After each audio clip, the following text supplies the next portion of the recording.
Now tuned into the greatest. The Run with Manny Wilson podcast. The Run with Manny Wilson podcast. The best sports podcast there is.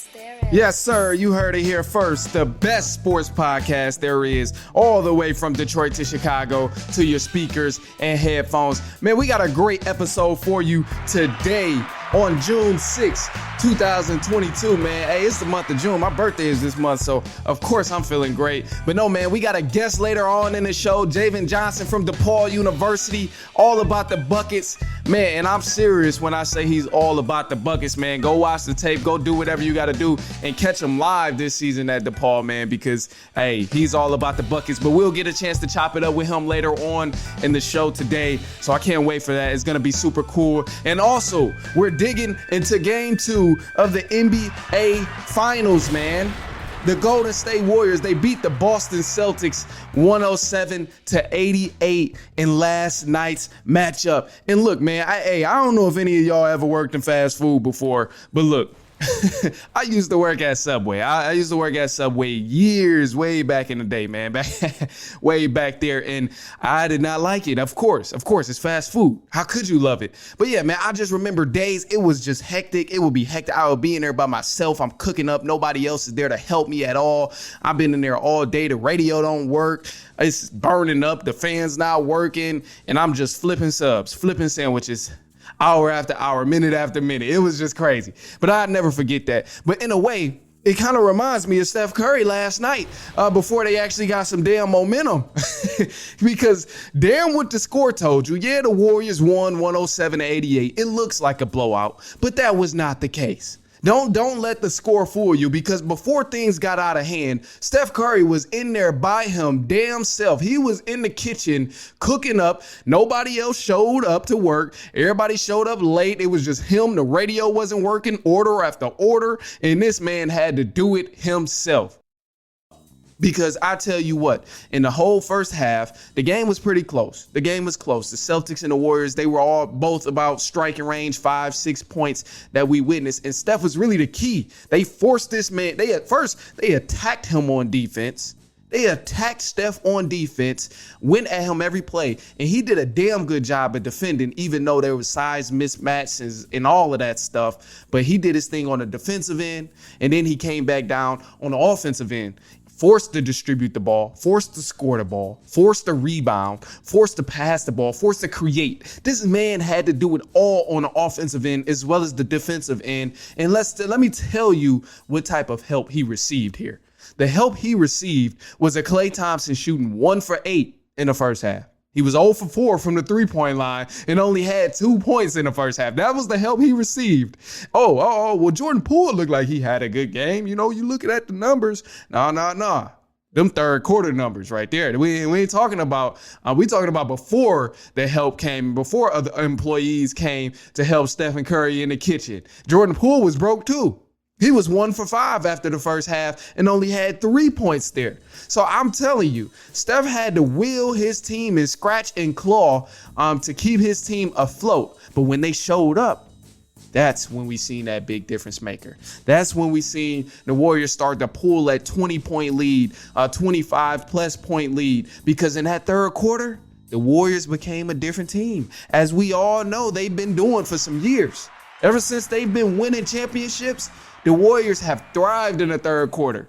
Don't be fooled by what you see earlier on in the game. Just wait till the third quarter. They'll tell you every single thing you need to know about this Warriors game and if they'll win or if they'll lose. And then you keep going, man. You keep going into the game where you think, well, how did the Warriors even get to this advantage where the game slipped out of hand from the Celtics when they were only down 10-5? First, this is what the Warriors do. When they get an 8-point lead, it can drastically change. It can change in a matter of seconds just because of the way they can heat up. Their three-pointers are 100% contagious. You might even get lucky and knock down the three. If you out there on the floor with Steph and Poole and everybody and they knocking them down, you might even get, the way they knock down their threes. But looking at it realistically, the Celtics, man, they really fumbled the bag. They fumbled the bag. They were too generous in game 2. They gave the ball up 18 times and allowed the Warriors to score 33 points strictly off of turnovers. Strictly off the turnovers. You take away those 33 points, this is a completely different game. And then not only were they down 33 points, as the Warriors began to go on their run in the third quarter, what I seen from the Celtics is they struggled. They struggled to score on a set defense from the Golden State Warriors. And credit to the Warriors because their defensive intensity sparked up tremendously, but they struggled to score. The Celtics, they could not score on that set defense. They didn't have the transition ball to depend on and the transition buckets to depend on. And what they did, instead of trying to run plays or do anything organized, they ran to a lot of one-on-one. We seen Jaylen Brown try and force up a lot of buckets that he made in the first half, but couldn't really get them to fall in the third quarter. And then as far as Jason Tatum, he played a pretty good game, but those role players wasn't there. Those role players began to do the same thing as me and you, but they just had a floor seat. They started watching the game. They started watching Jason Tatum go to work, watching Jaylen Brown try and put up a bucket. And then when they get the ball and forced to score, it's like they've been cold. They haven't gotten to no rhythm for I don't know how long. So it's going to be tough, man. It's going to be tough. And I know game 3 is going to be completely different. Of course, it's obviously a huge game. Any finals game is a huge game. But as far as game 3, man, the Celtics, they have to protect home court. The series has changed now that they stole game 1 and lost game 2. So as long as they protect home court, we could really be looking at an early series in 6. But I personally don't think that's going to be the case. But no, if they protect home court, they got to limit those turnovers, obviously, and figure out a way to score on that set defense. If they knock those 2 things down and can slow the Warriors down in the third quarter, you know, hey. it might go to the Celtics, but of course, you know who I'm rolling with, man. Hey, I need Steph to get this MVP, and clearly he's gonna have to work his ass off to get this MVP. But I love it. It's all good. But stick around, man. We got a special guest coming in, Javan Johnson. He's right around the corner. Let's do it. Stay tight. We'll be right back with the interview.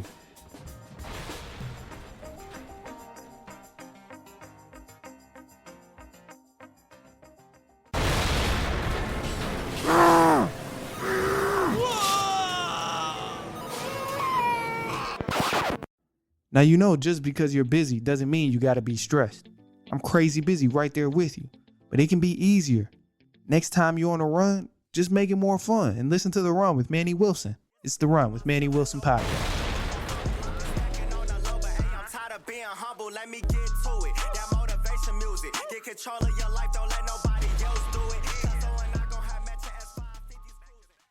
But like that's kind of the reason I picked DePaul and left Iowa State because I like the Coach Stubblefield's like system. Yeah, I like how he let us play real free and it's not a lot of restrictions and how like what we can do. Now tuned into the greatest. The Run with Manny Wilson podcast. The Run, the Manny Wilson podcast. The best sports podcast there is. Yes, sir. You heard it here first. The best sports podcast there is. All the way from Detroit to Chicago to your speakers and headphones. Hey, man, we got a great guest in the building today. I can't wait to get to it. I told y'all earlier in the episode, Javan Johnson here from DePaul University Ford. He all about the buckets.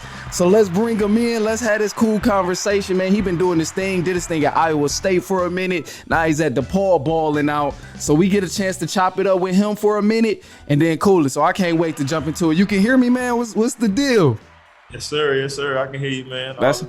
I'm good, man. I already heard you mention you had a good little workout earlier today. How did that go, man? What kind of things is you working on in the workout? Man, it went good, man. Really, we're just working on a lot of ball handling and just get some shots up this morning. Just a quick little workout and then gonna go back later on, man. That's what's up, man. That's what's up. You back home in Alabama or you up here in Chicago? Yeah, I'm still in Chicago, man. We on quarter system, so we don't get out of school till June 10th. Damn, for real? Yeah, it's weird, for real, man. Everybody back home and said we we Damn, man, that's crazy. No, that's what's up though. That's what's up. Cool little workout. How's it? How often do you go back home? Actually, you from Decatur, right? Decatur, Alabama? Yeah, from Decatur, Alabama. So I really can't get home too often. I go home probably like Christmas and in the summertime like once or twice. But other than that, man, I really be up here just trying to get to it. For real. How was the, hey man, I know this is something huge like for me because I recently moved out to Chicago, and like I'm from the Detroit area, not in the heart of the city of Detroit, but just like around the area. But it was just a huge adjustment for me, like when I first moved here, because it's just so many people, bro. The traffic, all of all them crazy things like that.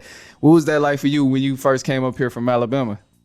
Man, it's a huge adjustment. I actually came here from Iowa State, and like from Iowa to Chicago, it's like a really night and day, man. For real. Right. So it was really a big adjustment. Just learning how to live the city life. I never lived in a big city like this, and it was all an adjustment. But I love it. I love Chicago, and just love being around. No, the I energy. feel it. I feel it, man. No, it's kind of the same for me. Now that I'm adjusting to it, it's like I'm loving it, man. When I go back home, it's way different. Like I don't even know how to explain it for real, but it's just a lot more different. But no, man. So yeah, Iowa State, you played there, and you're from Alabama. What was it like growing up in Alabama? How'd you get into hoops? All of that stuff, man. Let's hear that.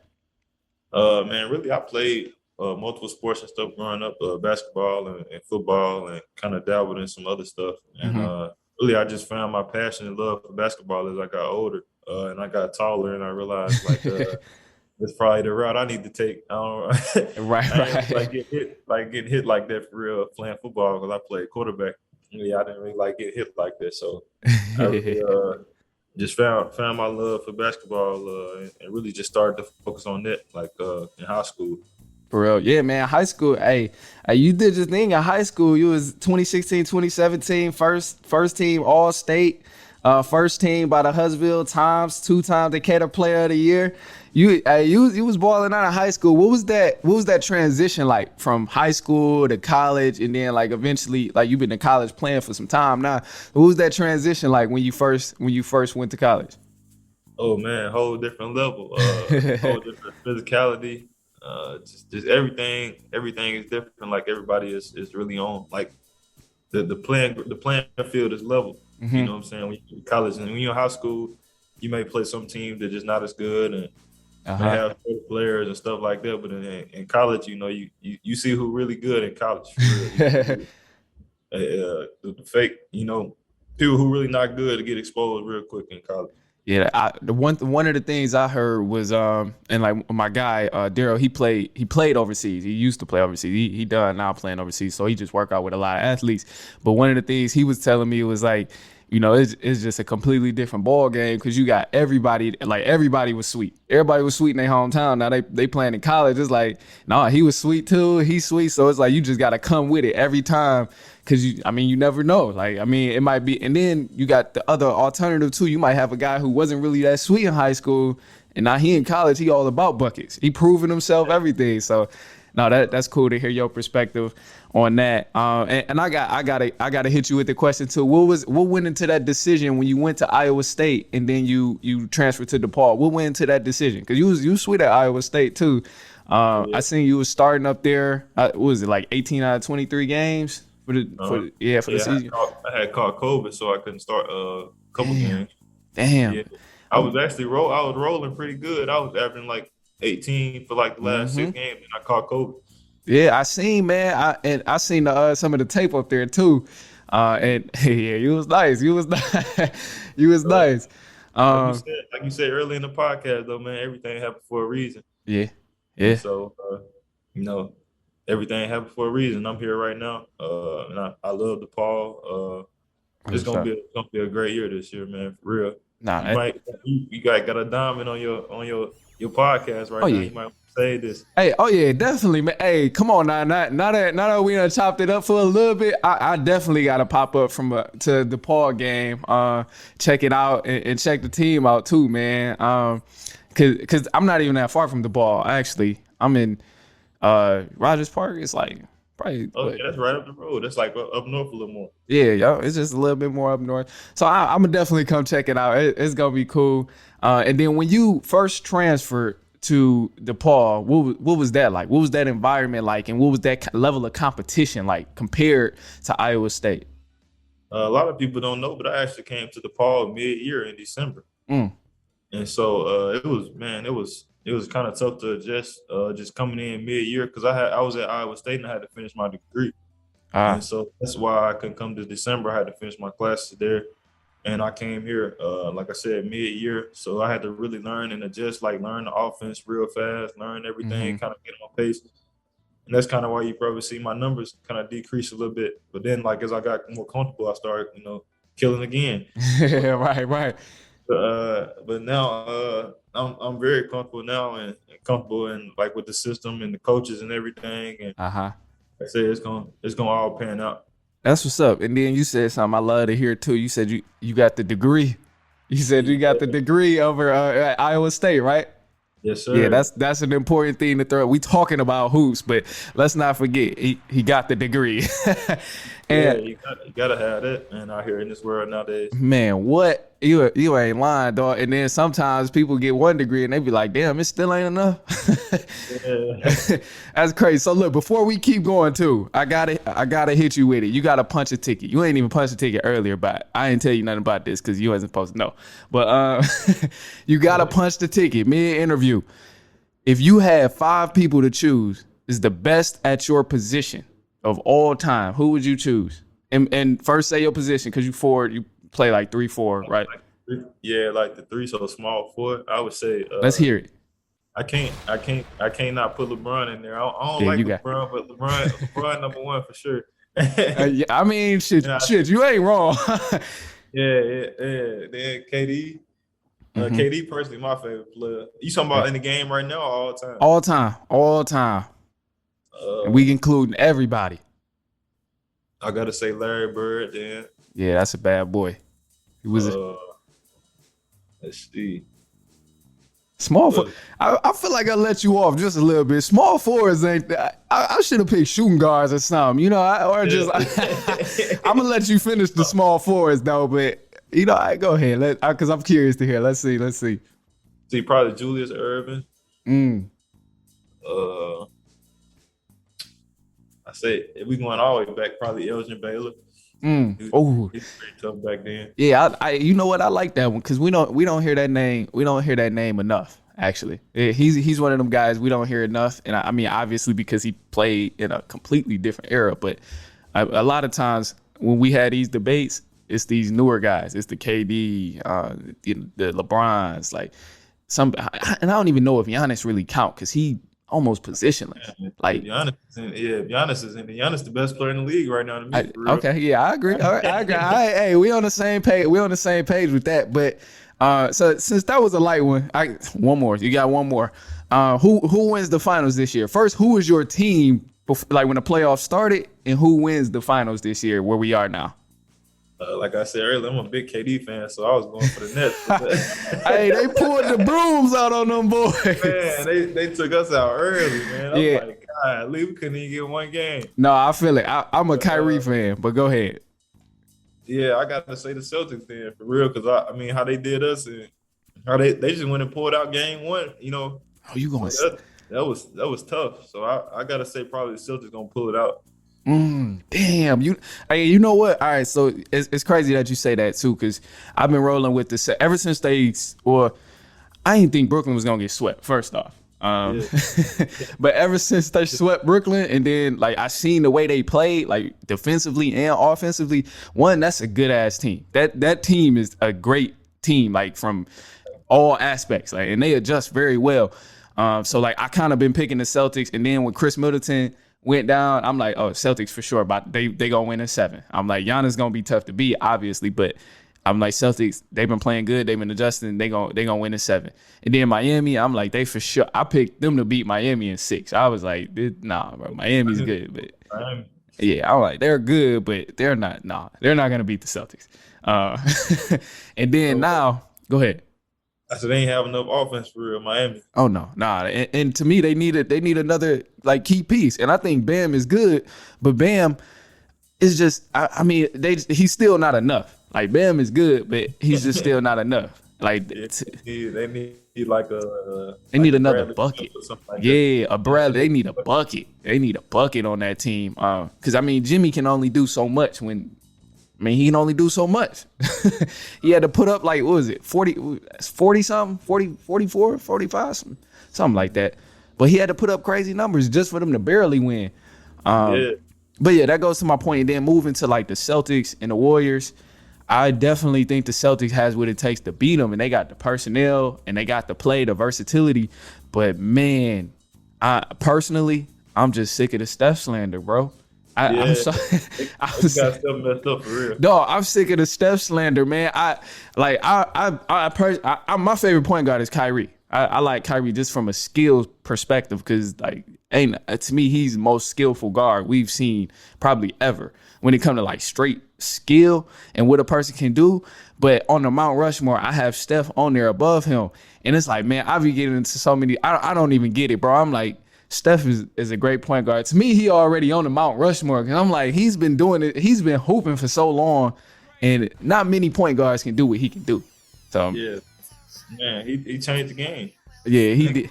He literally changed the game. Like, bro, I'm saying, people shooting threes, shooting 6, 7 threes a game now. Dog, I'm saying, and then, bro, go ahead. I was saying, like, one person shooting like 6 or 7 threes a game now, like that was unheard of, Bro, Al Horford. Al Horford in the last game shot like 8 threes or 9 threes and made 6. Like, this is why I say game 1 was like Celtics just had a great ass game in game 1. Yeah, it was low key a fluke. I'm like, bro, that's not gonna happen.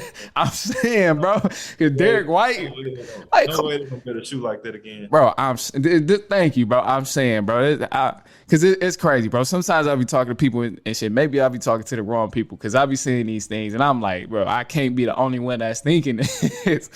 So it's crazy. But no, man, yeah. All right, so you got the Celtics winning.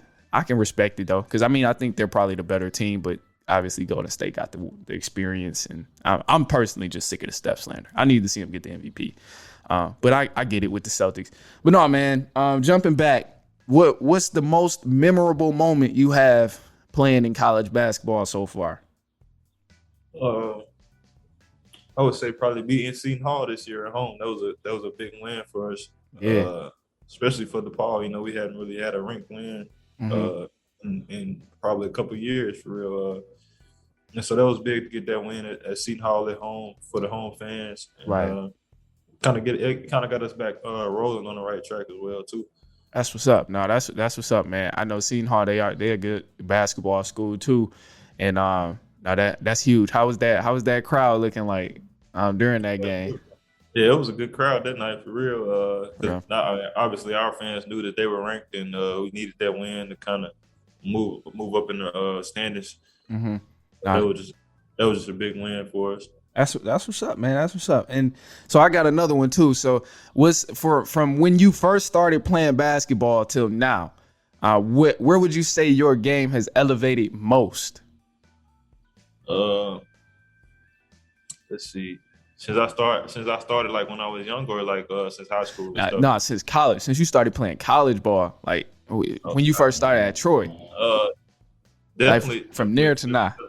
Yeah, definitely physicality. Like I've grown so much like into my body and stuff. I came from a high school where we didn't really lift weights and stuff like that. So when I got to college, I really started to, put on some muscle and add to my game. And so that helped me out tremendously because college, like I said earlier, is a physical game. And so that added like tremendously. And of course, my three pointers as well too have gotten better just through work. Yeah, and I know that's huge too.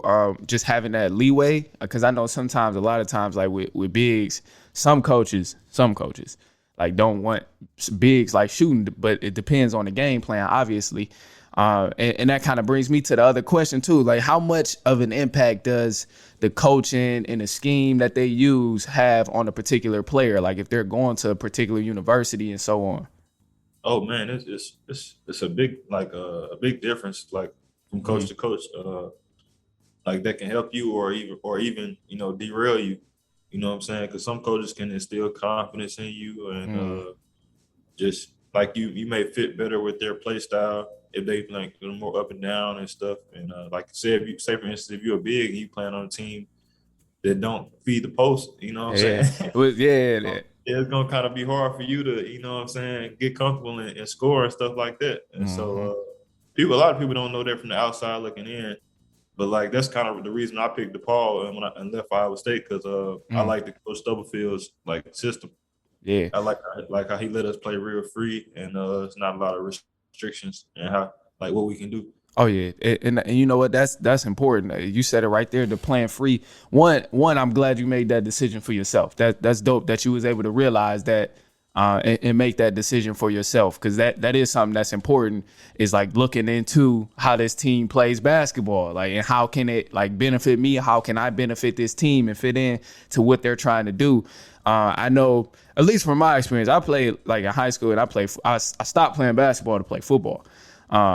But I know, like you said, confidence is a huge thing with coaches. I've always, that's been something that's been huge to me, is like coaches have the ability to either boost the player's confidence or take it away. And a lot of times, whether it's like direct, like talking, or if it's within a play where it's like they're giving too many restrictions on a particular player. Like if you get too many, me and my brother talk about this all the time, but we like, you know, because when we was in high school, we played under coaches where it's like, no, don't do this, don't do this, don't do this. And we both are small, bro. I'm like 5'10", and he's shorter than me. So, and it's like, you know, we try to let this thing go. We try to let this thing go. And then, you know, high school, I ain't go to no big high school like that. And we ain't start getting sweet until like probably recently. But that was something that was huge, because it's like, we trying to let this thing go. We trying to just hoop. But the coaches we had, like, no, we don't need none of that. We don't need none of that. And I mean, no, that's huge. But I say all of that to agree with you in terms of, like, you know, picking somewhere that allows a free flowing offense and so on like that. But no, I do got another one for you. Everybody love to focus on stats. Everybody love to focus on stats in this era. How important are you, more of a stats guy or the eye test? Because how important do you think both of those are? Yeah, I'm more so an eye test guy. Okay, yeah, I love it. That's kind of why I like KD, because I'm like, man, if you look at the eye test, like who's really, like, it's not too many people better than him. Man, literally. Yeah, and so I'm more so an eye test guy, but stats definitely prove a point too. You know what I'm saying? Like, I can't really deny what James Harden was doing in Houston. I'm glad. Like, averaging like 35 and 10. And I'm like, man, you can't really deny that. I'm glad you brought that up. I got a comment on that, but I'm gonna let you finish first. It's hard to deny stats sometimes, but more so for me personally, I'm an eye test guy. I can normally see if people are good just off, you know, watching some film. Yes, sir. I 100% agree, bro. I always think, you know, the stats is, especially because I talk about sports a lot. So stats is obviously important because, I mean, it's numbers, but it's based on the eye test, bro. Because like you mentioned, James Harden in Houston, he was the only person in Houston that could do anything. I mean, he had Eric Gordon too, but the dude had the ball in his hand every play. Like, he touched the rock every play. So that's one thing, like, that you get from the eye test. And then another, bro, is that with James Harden, he would get to the free throw line so much, man. And like, he had these 30-point games where he only really shot the ball like 8 times, but dude, like, he had made 14 free throws. Man, I'm saying, so that was something, like, to me, where I'm like, bro, and when I talk basketball with certain people, bro, it's like, bro, you're not watching the game. Like, you didn't watch the game and see how this man got all of these points. So yeah, it's crazy, man. I don't know. That's something that's huge. And I also think the eye test is important when it comes to, like, outside of the NBA, because everybody always focuses on NBA. But when you look at, like, college basketball and women's basketball, the numbers don't be as high. You're not going to find too many players averaging like 30 or over 25. Like, but yet it's probably like 2 or 3 players that know 25. Bro, I'm saying, bro. But that, because, like, the stats aren't as high, that does not mean that the player might not be as good. And that's something where it's like you need the eye test for that. Like, you need the eye test to see, like how good these college athletes really are. And like that's in any sport to me, but definitely with basketball, because it's like, okay, yeah, somebody might average 8 points a game. He might average 7 points a game, but it's like, bro, one, these buckets is coming at the most important time. And like two, like he might not shoot the ball that much. He might just play his role, and then let the game come to him. When the game come to him, like he's scoring that, like he's getting it in the hoop. So I don't know. I always think the eye test is definitely important, 100% more important. Was there anything like you wanted to add? Yeah, I'll just tell everybody, anybody who's watching this, any basketball players or football or whatever you're doing in life, man, run your own race. Just stay in your lane and just have tunnel vision on what you're trying to accomplish. And just that's real. Run your race, man. You can do anything you want to in this world, for real. Ain't nobody stopping you but you. Oh yeah, I love. I love that. That's a great way to end the episode, man. I don't even know how I can top that. Damn. No, that's what's up, man. But hey, I definitely appreciate you coming in and chopping it up with me for a minute, dog. I'm gonna definitely have to tap in to some of them DePaul games this year. I mean, shit, you ain't that far from the stadium from me, or y'all not that far from me, so I'm gonna have to come in person, check it out. But no, man, I appreciate you coming through for real. And yeah, man, hey, good luck this season. Good luck the off season. Keep working. You already focused. I already know that. I ain't worried about that part. So I'm sure it's gonna come with the best, and it's gonna be dope, man. But that's all we got. Where can the people find you? On Instagram _Javan Johnson, JAVAN then Johnson, and then on Twitter the same thing.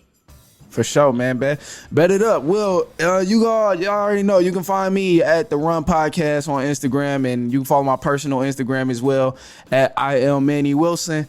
But yes, man, we'll be back later on this week, and so on and so on and so on.